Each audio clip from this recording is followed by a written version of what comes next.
Terrific cheers as the King and Queen's Landor turns left and comes under the arch off the racecourse. And they do, of course, have a runner today. And I wonder what Andrew Balding was able to tell them over lunch about the chances of King's Lynn landing a fairy tale in the Wokingham, the big sprint handicap later. And there is Annalisa and Andrew Balding in the third Landor. And he wouldn't dare do a flying dismount out of one of these, would he? There with his very seldom seen wife, yeah, alongside him on the racecourse, Catherine. Father, a distinguished doctor in Newmarket.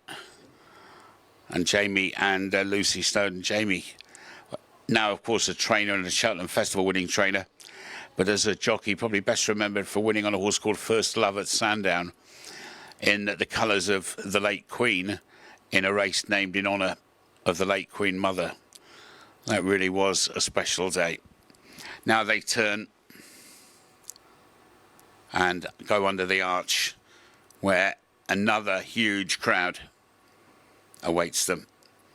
So what about the fashion of the week? Clearly Her Majesty the Queen has led the way. What's your one overriding sort of memory, and apart from perhaps the wonderful red that Catherine, Princess of Wales, wore yesterday, of the whole week, and not only what the royals have been wearing, but what the public have been wearing? Yes, indeed. I mean, obviously, Her Majesty the Queen has looked resplendent, and that first Dior piece, the Christian Dior 2 piece, was really, really very, very striking. But I have to say, I concur with you, Her Royal Highness the Princess of Wales, in the very, very beautiful bright red Alexander McQueen and Philip Tracy hat. We really made such an impact here yesterday. But the fashion all week has been staggeringly brilliant. 2023 is a very, very good year for fashion at Royal Ascot.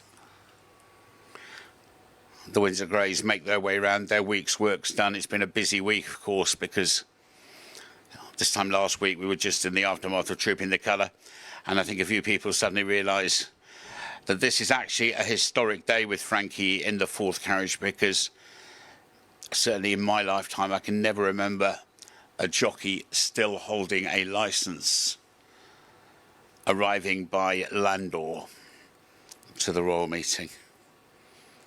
Sums up the great affection with which he's held in racing and the magnificent job that he's done as an ambassador for racing there. The King with Earl Caledon.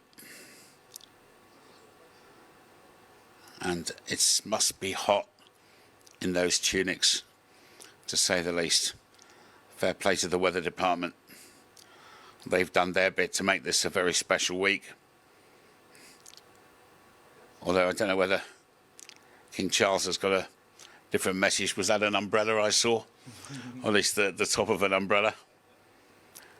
But he now moves to the port of disembarkation, and Sir Francis Brooke, the chairman of Ascot and his representative here, leads the welcoming party.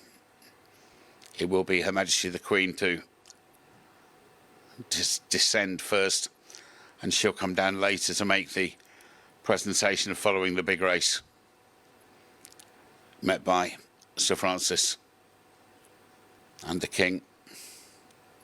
Smiles have been the order not only of the day but also of the week.